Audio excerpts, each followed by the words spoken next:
नमस्कार दोस्तों, स्वागत है आपका अपना यूट्यूब चैनल टुडे एग्जाम पर। दोस्तों आज है 11 सितंबर 2022 और आज आरआरबी ग्रुप डी की एग्ज़ाम नहीं है। दोस्तों ये वीडियो उन लोगों के लिए है जो आने वाले समय में आरआरबी ग्रुप डी की एग्ज़ाम देने वाले हैं, ताकि उनको अधिक से अधिक फ़ायदा हो। इसीलिए जिस दिन एग्ज़ाम नहीं रहता है उस दिन भी हम आपको 2 वीडियो सजेस्ट करते हैं, और आने वाले शिफ्टों में आपको यहाँ से क्वेश्चन देखने को मिला है और आने वाले शिफ्ट में भी मिलेगा। तो चलिए दोस्तों देख लेते हैं कि क्या क्या यहाँ पर प्रश्न है। एक प्रश्न में रखा है, निम्नलिखित घटनाओं का सही क्रम क्या है। अब इस प्रकार के फॉर्म में आपको क्वेश्चन 2-3 दिन देखने को मिला है, वहाँ पे जालियांवाला बाग और भी कुछ कुछ था। तो इसी प्रकार से मैंने भी एक रखा है कि सही घटनाओं क्रम में आपको अरेंज करने के लिए बोल देगा। 4 ऑप्शन रहेगा, 1 2 3 4 इस प्रकार का जो भी। तो सबसे पहले आपको ईस्वी पता होना चाहिए। बंगाल विभाजन कब होता है? 1905 ईस्वी में होता है। लॉर्ड कर्जन के समय होता है। ये भी आपसे पूछा जाता है किसके समय हुआ था, कौन करवाया था, तो लॉर्ड कर्जन। जालियांवाला बाग नरसंहार कब होती है? 13 अप्रैल 1919 को होती है ना, चम्सफोर्ड के समय में जनरल ओ डायर ने गोली चलाने का आदेश दिया था। जालियांवाला बाग कहाँ है? हरियाणा में है। और ये किसके खिलाफ हुआ रहा था? तो ये जो है रॉलेट एक्ट, एक इसे जो है बिना दलील बिना अपील का कानून कहा जाता है। इसे काला कानून भी कहा गया था। इसी के विरोध में सभी सभा कर रहे थे, तभी जालियांवाला बाग हत्याकांड हो गया था। भारत छोड़ो आंदोलन कब हुआ था? 1942 में हुआ था। इसके नेता कौन थे अग्रणी? तो महात्मा गांधी। और इसी जो भारत छोड़ो आंदोलन है, इसी में डू और डाई का नारा जो है गांधी जी के द्वारा दिया गया था। तो आपको इतनी बात सब याद हो गई, ये तो एक्स्ट्रा फैक्ट में हो गए। साइमन कमीशन का आगमन कब होता है? साइमन कमीशन बन के तैयार होता है 1927 में। आगमन होती है भारत में इसके 1928 में। इसे गोरों का कमीशन भी कहा गया है। और इसी का जो है विरोध करते हुए लाला लाजपत राय जो है नरसंहार का शिकार हुए, जिसके कारण बाद में उनकी मृत्यु हो गई। तो सबकी ईस्वी आप लिख लिए। 1905 हो गया बंगाल विभाजन। जालियांवाला बाग 1919 हो गया। उसके बाद में भारत छोड़ो 1942 हो गया। और आपका है साइमन कमीशन का भारत आगमन तो 1928 हो गया। अब आप अरेंज आराम से कर सकते हैं कि कौन सा पहला होना चाहिए और कौन से बाद में होना चाहिए। चलते हैं आगे। हाँ, एक बात और, भारत छोड़ो आंदोलन को जो है अगस्त क्रांति भी कह देते हैं, तो आपको ये बात भी ध्यान रखना है, ठीक है। एक प्रश्न है यहाँ पे, हुंड्रू जलप्रपात किस नदी पर स्थित है? दोस्तों हुंड्रू जलप्रपात जो है स्वर्णरेखा नदी पर है। इससे पहले आपको धुआंधार जो है पूछ दिया गया है, इसीलिए मैंने जलप्रपात से कुछ मसाला रख लिया है। तो यहाँ पे स्वर्णरेखा नदी पे, स्वर्णरेखा नदी कहाँ है? तो ये झारखंड में बहती है, ठीक है। उसके बाद धुआंधार जलप्रपात कहाँ है? ये नर्मदा नदी पे है। नर्मदा नदी कहाँ है? एमपी में। एमपी में कहाँ से निकलती है? अमरकंटक से निकलती है। नर्मदा नदी के बारे में सभी चीज़ जानना आपको जरूरी है। इसे एमपी का जीवन रेखा भी कहा जाता है। सरदार सरोवर परियोजना इसी पे है गुजरात में। उसके बाद ओमकारेश्वर परियोजना भी इसी पर स्थित है। इसके बाद नर्मदा नदी उल्टी दिशा में बहती है, पश्चिम की तरफ, ईस्ट टू वेस्ट फ्लो होती है, डेल्टा का निर्माण नहीं करती है, एक्सचुरी बनाती है और अरब सागर में गिरती है, ठीक है। तो इतना बात जो है आपको नर्मदा नदी के बारे में जरूर याद होनी चाहिए। कूचिकल जलप्रपात जो भारत की सबसे ऊंची जलप्रपात है प्रेजेंट में, ये बराही नदी पर कर्नाटक के अंदर स्थित है। उसके बाद जोग या गोरसप्पा जलप्रपात, ये शरावती नदी पर है, ये भी कर्नाटक में है। ये पहले सबसे ऊंचा जलप्रपात हुआ करता था, लेकिन अब नहीं, अब जो है कूचिकल जलप्रपात हो गया, इसका स्थान लिया है।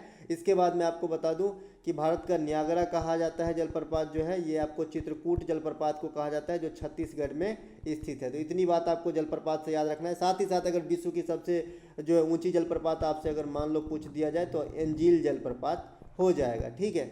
चलते हैं आगे। अगला एक प्रश्न है यहाँ पे, कुष्ठ रोग किसके कारण होता है? दोस्तों कुष्ठ रोग जो होता है इसे लेप्रोसी रोग भी कहा जाता है, और ये बैक्टीरिया से होती है। और बैक्टीरिया का नाम क्या है? माइकोबैक्टीरियम लेप्रोसी, ठीक है। तो कुष्ठ रोग जो होता है बैक्टीरिया के कारण होता है, और ये लेप्रोसी माइकोबैक्टीरियम लेप्रोसी नामक जीवाणु के कारण जो है होता है। एक प्रश्न यहाँ पे, नगर प्रशासन का वर्णन संविधान के किस अनुच्छेद सूची में है? तो दोस्तों अनुसूची जो 12 है, ये 11 में आपका तो है ग्राम पंचायत, है ना, और 12 में है आपका नगर प्रशासन, जो नगर परिषद भी बोल देते हैं। तो इसकी जो है जानकारी जिक्र की गई है अनुसूची 12 में। तो ये शहर से संबंधित है, और अनुसूची 11 जो है ये ग्रामीण क्षेत्र से यानी ग्राम पंचायत से संबंधित है। आपसे ये भी पूछा जाता है अनुसूची 11 में कितने विषय हैं? तो 29 विषय हैं। साथ ही साथ ग्राम पंचायत से भाग 9 भी संबंधित है, आर्टिकल 40 भी संबंधित है, 243 भी संबंधित है आर्टिकल। इसके बाद आपको जो है ग्राम पंचायत की शुरुआत 1959 में होती है राजस्थान के नागौर से। अशोक मेहता, बलवंत मेहता, सिंघवी समिति, सादी कली समिति, ये सभी ग्राम पंचायत से संबंधित है। 73वां संविधान संशोधन, ये भी ग्राम पंचायत से संबंधित है। ये कब होती है? 1992 में होती है। उसके बाद 24 अप्रैल को पंचायती राज दिवस के रूप में मनाया जाता है। तो इतनी बात आपको ध्यान रखना है। साथ ही साथ त्रिस्तरीय और द्विस्तरीय का समिति पूछा जाता है। त्रिस्तरीय वाला हो जाएगा बलवंत मेहता समिति, द्विस्तरीय वाला हो जाएगा अशोक मेहता समिति। ठीक है। एक प्रश्न यहाँ पे, वर्ल्ड डेवलपमेंट रिपोर्ट का वार्षिक प्रकाशन ये है, यह किस संस्था के द्वारा किया जाता है? वर्ल्ड डेवलपमेंट रिपोर्ट जो है एक जो है आपका रिकॉर्ड है जो प्रकाशित किया जाता है, किसके द्वारा ये पूछा जाता है? हर वर्ष। तो ये आपका विश्व बैंक के द्वारा किया जाता है। ठीक है। विश्व बैंक की मुख्यालय अगर आपसे पूछा जाए तो वाशिंगटन डीसी होगा। और वाशिंगटन शहर किस नदी के किनारे है, ये भी पूछा जा सकता है। तो पोटोमेक नदी के किनारे है। वाशिंगटन अमेरिका में स्थित है। और विश्व बैंक की स्थापना 1944 में होता है, लेकिन काम करना 1945 से स्टार्ट करता है। और वर्तमान में विश्व बैंक के जो प्रमुख है ये डेविड मालपास है। वहीं पर वाशिंगटन डीसी में IMF के भी मुख्यालय हैं। तो आपको ये बात भी ध्यान रखना है। ये जो है अंतर्राष्ट्रीय मुद्रा कोष है ना। और इसके जो और इसके जो वर्तमान में है क्रिस्टीना जॉर्जीवा जो है इसके प्रमुख है। तो ये बात भी आपको ध्यान रखना है IMF के। टाइम मैगजीन ने पर्सन ऑफ द ईयर 2021 किसे घोषित किया? तो सभी को पता है, सबसे अमीर व्यक्ति जो है एलन मस्क, जो टेस्ला कंपनी के मालिक हैं। स्पेस एक्स भी इसी का है। तो ये जो है आपका सबसे अमीर भी है। और सबसे जो है टाइम मैगजीन ने इसे पर्सन ऑफ द ईयर 2021 घोषित किया है। एक प्रश्न यहाँ पे है, विश्व एथलेटिक्स ने किस खिलाड़ी को जो है, किस वुमेन को man of the year award से जो है सम्मानित किया है? तो इस प्रकार का प्रश्न आपको देखने को मिलेगा। 100% इसे थोड़ा ज़्यादा ध्यान में रखिएगा क्योंकि ये भारतीय हैं। अंजू बेबी जॉर्ज को जो है दिया गया है विश्व एथलेटिक्स संघ के द्वारा मैन ऑफ द मतलब ईयर अवार्ड सम्मानित किया गया है। चलते हैं आगे। अगला एक प्रश्न मैंने आधुनिक आवर्त सारणी से रखा है। दोस्तों आवर्त सारणी के पूरा जो है मटेरियल आपको प्रोवाइड करा दिया हूँ, यहाँ तक कि PDF भी दे दिया हूँ। तो आप आवर्त सारणी को जरूर देखें। कुछ कॉमन टॉपिक है, जरूरी नहीं है कि हमारे भरोसे चाहे वीडियो के भरोसे ही रहिए। आपके पास समय कम है, आप घर पे किताब से देखिए। और ये तो खाली समय की चीज़ है जी। खाली समय में आप कर सकते हैं कुछ अन्य, लेकिन जब तक आपको कोई काम नहीं, आप किताब देखते रहिए। और क्या क्या है वो सब भी आप देख सकते हैं। जैसे ग्राम पंचायत हो गया, मौलिक कर्तव्य वाला आपको देख लेना, अच्छे से पढ़ना है। फिजिक्स में आपको चुंबकीय क्षेत्र जो है वो पढ़ना है। उसके बाद एक कॉमन और हो गया है आजकल, पंचवर्षीय योजना पढ़ना है इकोनॉमिक्स में। और खास करके पंचवर्षीय योजना के समय प्रधानमंत्री जरूर याद रखना है। ठीक है। तो थोड़ा थोड़ा जटिल होता जा रहा है GK GS, थोड़ा थोड़ा घुमा रहे हैं। सहायक नदियाँ देखना है, ग्राम पंचायत देखना है, ओम का नियम से संबंधित न्यूमेरिकल बनाना है, दर्पण से संबंधित न्यूमेरिकल बनाना है, लेंस से संबंधित न्यूमेरिकल बनाना है। इतना अगर आ गया तो आप मान लीजिए कि GK में 50% करेंगे। ठीक है। उसके बाद जो पिछले 5 महीना से लेकर अब तक का पूरा करंट अफेयर देखना है। ठीक है। तो पूरा नहीं, ज़्यादा फोकस आपका खेल पर होना चाहिए। खेल पर ज़्यादा फोकस है करंट अफेयर से। ठीक है। तो और पद्मश्री पे, पद्मश्री जरूर देख लें किसको किसको मिला है। और जिसमें मतलब एकलौता मिला है वो जरूर आप रीड कर लें। जैसे मान लीजिए कि एकलौता आदमी है कि किसी चीज़ के लिए उसे पद्मश्री मिल गया। जैसे अभी एक मिला था ना एक अवार्ड, जैसे कोरोना काल में जो लावारिस लाशों को जलाने के लिए एक चाचा जी को दिए गए थे अवार्ड। तो इस प्रकार के जो आदमी हैं गिने चुने, उसको जरूर में ध्यान रखें। जैसे अभी बार बार पूछा जा रहा है कि किस वैज्ञानिक को दिया गया, तो एक विज्ञान के कार्य करने के लिए एकमात्र आदमी को दिया गया, इसीलिए पूछा जाता है। इसीलिए जो अपवाद टाइप का है इसे जरूर आप पद्मश्री में देख लें। ठीक है। आधुनिक आवर्त सारणी के सर्वाधिक आयनन विभव वाला तत्व कौन सा है? तो ये हीलियम है। सबसे अधिक आयनन विभव होते हैं इस हीलियम का। हीलियम अक्रिय गैस के श्रेणी में रखे गए हैं। अक्रिय गैस और भी होते हैं, जैसे आर्गन है, क्रिप्टन है, नियॉन है, जेनॉन है, रेडॉन है। जेनॉन का सूत्र आपसे पूछ लिया जाता है क्योंकि अजीब टाइप का है, XE है। ठीक है। ये चाइनीज भाषा में इसका नाम जो है, ऐसे मैं बोल दिया, ऐसे रियल में नहीं है चाइनीज भाषा में, लेकिन जैसे चाइना में X को ज पढ़ते हैं ऐसे इसका नाम जेनॉन है। ठीक है। अक्रिय गैस को नोबेल गैस भी कहा जाता है, जिसे आधुनिक आवर्त सारणी के वर्ग 18 में रखा गया है। ये बात भी आपको ध्यान रखना है। और 17 में हेलोजन को रखा गया है। ये दोनों चीज़ को जरूर ध्यान रखना है, दोनों चीज़ बार बार एग्जाम में छप रहे हैं। साथ ही साथ आधुनिक आवर्त सारणी के कुछ और बता दूं, आप पढ़ लिए होंगे वैसे तो। आधुनिक आवर्त सारणी में कुल 118 तत्व हैं, जिसमें 94 जो है प्राकृतिक रूप से और 24 कृत्रिम रूप से बनाया गया है। उसमें जो धातु है 91 है, अधातु जो है 20 है, उपधातु जैसे सिलिकॉन, जर्मेनियम, ये सब 7 है। तो ठीक है। तो ये बात भी आपको ध्यान रखना है। दोस्तों PDF का रीड जरूर कीजिए। PDF मैं आपको टेलीग्राम पे दे देता हूँ। मुझे अपनी वीडियो चलाने से ज़्यादा फिक्र आपकी रिजल्ट की है। आपका रिजल्ट होना चाहिए, यही हमारे लिए उपहार है। आधुनिक आवर्त सारणी में 18 वर्ग और 7 आवर्त है, लेकिन प्राचीन वाले में 9 ही वर्ग थे और 7 आवर्त सेम थे, लेकिन वर्ग जो है 9 ही थे। और प्राचीन वाले जो है मेंडेलीव ने बनाया था, आधुनिक वाले जो है मोसले ने बनाया है। तो ये बात सब आपको ध्यान रखना है। साथ ही साथ अष्टक के नियम से क्वेश्चन बार बार आता है, उसमें कितने तत्व थे, तो 56 थे। और कितने तत्वों के बाद जो है रिपीटिशन होता था सामान्य गुण धर्म के, तो 8वें तत्व का। अगर ऐसे याद नहीं रहता है तो आप सारे गामा तो जानते ही होंगे, संगीत के जो लाइन है उसके बाद में जब 8वां वर्ड आता है ना तो फिर से सा आता है, तो समान समान हो जाता है, मतलब 8वां गुण जो है रिपीट होते हैं अष्टक, न्यूलैंडस के अष्टक के नियम में। ठीक है, तो इस प्रकार से आप याद रख सकते हैं। एक प्रश्न यहाँ पे, इथाइल अल्कोहल में कार्बन की संख्या कितनी होती है, सूत्र लिखना आता है। तो इस प्रकार के जो भी फॉर्म में प्रश्न आएंगे आपको एक भी प्रश्न नहीं छूटेगा, सूत्र लिखना आना चाहिए। ठीक है, जैसे एल्केन का बेसिक सूत्र मैंने बता दिया आपको भी याद रखना चाहिए, CnH2n+2। ठीक है, और ठीक है, जो मैं बता रहा कि जब सबसे बड़ा जो एल्काइन होता है, एल्काइन 5 वर्ड में लिखा जाता है। ठीक है, तो इसको मैंने कहा था कि माइनस कर लेना याद रखने के लिए, CnH2n-2। ठीक है, तो ये सब आपको याद, आपको ही एग्जाम देना है भैया। इसके बाद चलते हैं आगे। सोडियम हाइड्रोक्साइड का प्रमुख उपयोग कहाँ पर होता है। अब देखिए इस प्रश्न को मैं उत्तर दूंगा तो बहुत सारे चीज़ यहाँ पे बता दे रहा हूँ आपको। ये मैं आप इसलिए ले लिया कि यहाँ से उपयोग रोजाना पूछा जा रहा है, चाहे तो सोडियम कार्बोनेट का, बाइकार्बोनेट का, सोडियम हाइड्रोक्साइड का, और एक दिन शायद क्लोरीन का पूछा गया था, क्लोरोफॉर्म का। तो इस प्रकार जितने भी पूछे गए सभी एक ही जगह रखते। सोडियम क्लोराइड साधारण नमक, इसका नाम है NaCl, रासायनिक सूत्र होती है।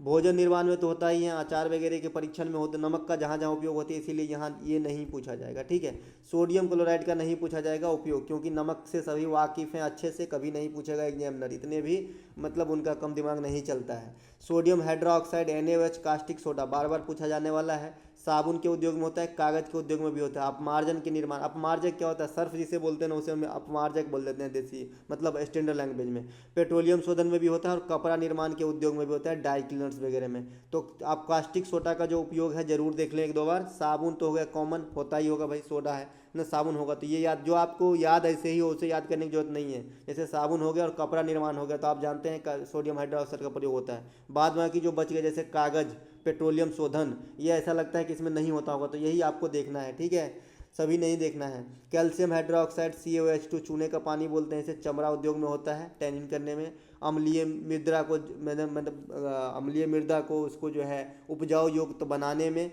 गंदे नालों के उपचार में, साफ सफाई में इसका उपयोग होता है। उसके बाद सोडियम कार्बोनेट 3-4 बार पूछ दिया गया, ये आपको याद रखना है। तो सोडियम कार्बोनेट क्या है, धोबन सोडा, तो जो धोबन वाला होते हैं ना उसको नहीं याद रखेंगे। आर्द्र अभिकर्ता वेट एजेंट याद रखना है। साबुन एवं ईंट निर्माण याद रखना है। उसके बाद में कांच और कागज, ये सभी याद रखने पड़ेंगे आपको सोडियम कार्बोनेट के, क्योंकि कोई ऐसा नहीं लग रहा है जिसमें होता होगा उपयोग। ठीक है, यहाँ पे सोडियम बाइकार्बोनेट जिसे खाने वाले सोडा कहते हैं, NaHCO3 इसका जो है आपका सूत्र होता है। बेकिंग सोडा भी इसे कहते हैं। अग्निशामक में, आग बुझाने में। भोजन निर्माण में, भोजन निर्माण तो सभी जानते हैं सोडा का उपयोग करते हैं, बड़ी को फुलाने के लिए या फिर कुछ ऐसा पकोड़े वगैरह बनाते हैं तो उसमें भी सोडा डालते हैं, तो भोजन के निर्माण में आपको याद नहीं रखना है। खमीर बनाने में भी याद नहीं रखना है आपको। अग्निशामक में जरूर याद रखना है कि सोडियम बाइकार्बोनेट का उपयोग होता है। ठीक है, अब आया मेन विरंजक चूर्ण। विरंजक चूर्ण से काफ़ी क्वेश्चन आते हैं, इसका रासायनिक नाम पूछा जाता है, कैल्शियम हाइपोक्लोराइट होता है। रासायनिक सूत्र CaOCl2 होता है। विरंजक चूर्ण भी कहते हैं, ब्लीचिंग पाउडर भी कहते हैं। स्विमिंग पूल की सफाई में इस प्रकार से नहीं, आप जल की सफाई में इसको कर सकते हैं। पेयजल की कीटाणु शोधन में, ये भी तो जल से संबंधित हो गया। ब्लीचिंग एजेंट के रूप में, साथ ही साथ जीवाणुरोधी के लिए हम फर्श वगैरह पर भी इसको इस्तेमाल करते हैं, तो आप ब्लीचिंग पाउडर का उपयोग याद नहीं रखिए, लेकिन रासायनिक नाम जरूर याद रखिए, calcium hypochlorite. Calcium plaster of Paris का सूत्र भी आपसे पूछा जाता है, CaSO4 ½ H2O, इसीलिए मैंने सभी इंपॉर्टेंट यहीं पे ले लिया। अगर इतना आप कर लिया तो इससे बाहर उपयोग वाला तो हम मेरे ख्याल से नहीं पूछा जाएगा। तो टूटी हुई हड्डियों को जोड़ने में जो प्लास्टर करता है डॉक्टर वगैरह, गृह उद्योग में भी होता है, सतह को चिकना बनाने में और खिलौना के निर्माण में, साथ ही साथ जो सांचा बनाया जाता है मूर्ति का, उसके निर्माण में भी इसका उपयोग होता है। चलते हैं आगे। अंतर्राष्ट्रीय सोलर अलायंस का मुख्यालय कहाँ है, ISA का मुख्यालय है आपका गुड़गांव। ठीक है, इंडिया में है अंतर्राष्ट्रीय सोलर अलायंस मुख्यालय। ऐसा नहीं कि अंतर्राष्ट्रीय देखे तो जेनेवा मार दिया, ऐसा नहीं है। एक प्रश्न यहाँ पे, निम्नलिखित में से कौन सा एंजाइम पाचन में सहायक नहीं है। तो जो पाचन में सहायक एंजाइम है ये पेप्सिन, ट्रिप्सिन, टाइलिन है। अब टाइलिन जो है ये आपका लार में ही मिल जाता है, जब भोजन मुंह में लेते हैं हम वहीं से पचना स्टार्ट हो जाता है। इसीलिए पूछा जाता है कि भोजन का पाचन कहाँ से प्रारंभ होता है, तो मुख से प्रारंभ होता है। यहाँ से जो है आपका टाइलिन एंजाइम मिलता है और एक एंजाइम मिलता है जो लार में पाया जाता है और यहीं से स्टार्च पे पाचन का काम जो है स्टार्ट हो जाता है। बात रहा आपका पेप्सिन और ट्रिप्सिन, ये सब प्रोटीन के पचाने में मददगार है। पेप्सिन जो है प्रोटीन को पेप्टॉन्स में बदल देते हैं जो सरल प्रोटीन का एक प्रकार है।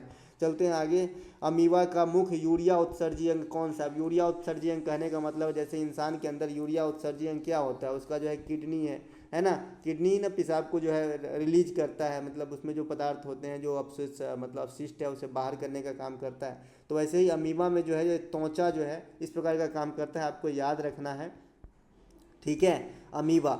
उसके बाद गुर्दे की क्रियात्मक इकाई मैंने रख लिया, इसे नेफ्रॉन कहते हैं। तंत्रिका उत्तक की क्रियात्मक इकाई को न्यूरॉन कहते हैं। आप दोनों बातों को ध्यान रखेंगे। निम्न में से किसका मिलान सही नहीं किया गया है? इस प्रकार की प्रश्नों में आपको 4 प्रश्न का रिवीजन हो जाएगा और जो भी है काफ़ी इंपॉर्टेंट है, आपको अच्छे से देख के जाना है। दून घाटी उत्तराखंड, सही है भाई। दून घाटी जो है उत्तराखंड में स्थित है। उसके बाद नुब्रा घाटी और सियोक घाटी ये जो है आपको जम्मू कश्मीर में है। नुब्रा के साथ साथ जो है सियोक भी है, ठीक है। और सतलज नदी के आसपास है ये सभी, नुब्रा घाटी, सियोक घाटी। उसके बाद फूलों की घाटी ये भी आपका उत्तराखंड में है और ये यूनेस्को में भी शामिल है। बराक घाटी, बराक नदी जानते हैं आप, ब्रह्मपुत्र नदी की सहायक नदी है, इससे भी आप जो है अंदाज़ा लगा सकते हैं। तो ये भी असम में है। तो यहाँ पे जो है चारों के चारों सुमेलित है, यहाँ पे कोई गड़बड़ नहीं है। उसमें जो है एक आपको गड़बड़ करके देगा और बोलेगा कि भाई ये आप छांटिए, ठीक है। एक प्रश्न यहाँ पे मैंने रख लिया है, जो भी क्रम पूछा जाता है आजकल, तो हो सकता है अब इसमें से जो है इस ऊर्जा का क्रम पूछे, क्योंकि अब तक भाषा का क्रम पूछा जा रहा है। एक बार और याद दिला दूं कि हिंदी 1 नंबर पे बोली जाती है, 2 नंबर पे बंगाली बोली जाती है, 3 नंबर पे आपका मराठी बोली जाती है, ठीक है। तो ये तीनों भाषा को आप याद रखें। सबसे जो भारत में पवन ऊर्जा उत्पादन क्षमता वाले राज्यों में तीसरा स्थान यहाँ पे पूछा गया है, थर्ड। तो पहला स्थान जो है ये तमिलनाडु का है। कुछ साल पहले गुजरात का फर्स्ट स्थान हुआ करता था, लेकिन यहाँ पे जो है ये मतलब गिरा है इसका ग्राफ, और तमिलनाडु जो है हाई हो गया है। तमिलनाडु 1 नंबर पे है, 2 नंबर पे गुजरात है, 3 नंबर पे महाराष्ट्र, 4 नंबर पे कर्नाटक है आपका जो है पवन ऊर्जा के उत्पादन में, ठीक है। पवन ऊर्जा सबसे अधिक जो उत्पादन होता है ये डेनमार्क में होता है, आपको ये बात भी ध्यान रखना है, विश्व के अंदर, ठीक है। और पवन ऊर्जा में जो है किसी भी प्रकार की जो है आपका प्रदूषण नहीं फैलता है, ये बात भी ध्यान रखिएगा। आपसे क्वेश्चन इस फॉर्म में काफ़ी देखने को मिला है कि कौन सा प्राकृतिक प्रदूषण है जो ज्वालामुखी आंसर होता है, वैसे एक भी क्वेश्चन देखने को मिला है कि कौन से इसमें से प्रदूषण नहीं फैलाते हैं, या फिर कौन सा जो है कृत्रिम परिस्थिति का जो है उदाहरण है। तो इस प्रकार के प्रश्न काफ़ी आ रहे हैं एग्जाम में, आपको अच्छे से देखना है, अच्छे से सुननी है मेरी बात। और जो मैं मौखिक रूप से बोलता हूँ ना, उसे अगर एक बार समझ में नहीं आते थोड़ा सा स्किप कर लीजिए, रुक जाइए थोड़ी, एक बार सोचिए क्या बोल रहा है, ठीक है। तमिलनाडु, गुजरात ये सब हो गया आपका 1 नंबर, 2 नंबर, 3 नंबर, 4 नंबर। अब यहाँ पे मैं पंचायती राज से जो सबसे टॉप क्लास के क्वेश्चन है उसको रख लिया हूँ, ठीक है। क्योंकि पंचायती राज पे जो भी मिडिल ऑर्डर के क्वेश्चन थे आपको मैं पहले ही PDF में दे दिया हूँ, और एक दिन नहीं कम से कम 5 दिन दे चुका हूँगा। जो बच्चे नए जुड़ रहे हैं उनके लिए मैं ये बता रहा हूँ कि टेलीग्राम पे आप बैक में जाएंगे, आपको PDF सारा मिल जाएगा। एक बच्चे कल कमेंट कर रहे थे कि कहाँ है PDF, तो आप एक बार स्क्रॉल कर लेंगे तो थोड़ी मिलेंगे। एग्जाम तो काफ़ी 15-20 दिन से चल रहे हैं, लगभग महीने दिन से चल रही है, तो पीछे होगा, तो आप पीछे जाके देखिएगा तो आपको मिल जाएगा, ठीक है। त्रिस्तरीय पंचायती राज व्यवस्था का अंग क्या है? अब अंग पूछा जा सकता है कि भाई त्रिस्तरीय पंचायती राज आप जानते हैं बलवंत मेहता समिति की अनुशंसा पे लगाया गया था।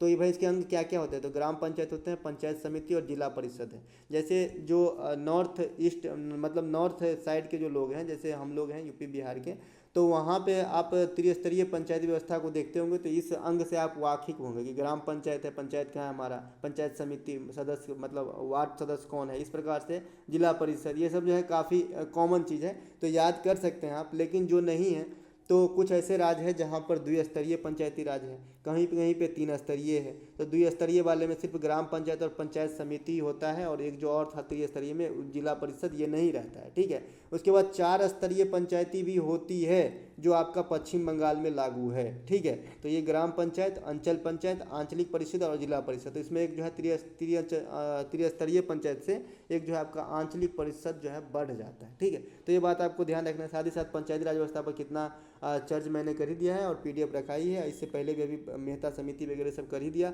उसके बाद 24 अप्रैल को पंचायती राज दिवस मनाया जाता है, ये सब आपको ध्यान रखना। भारत में अक्षांशीय विस्तार कितना है? अभी जो है आपका पूछा गया था अक्षांशीय देशांतरीय विस्तार पूछा गया था। अब अक्षांशीय विस्तार जो है आपका ये भारत में 8.4 डिग्री 37.6 उत्तरी अक्षांश, दोनों नॉर्थ है, ध्यान रखिएगा।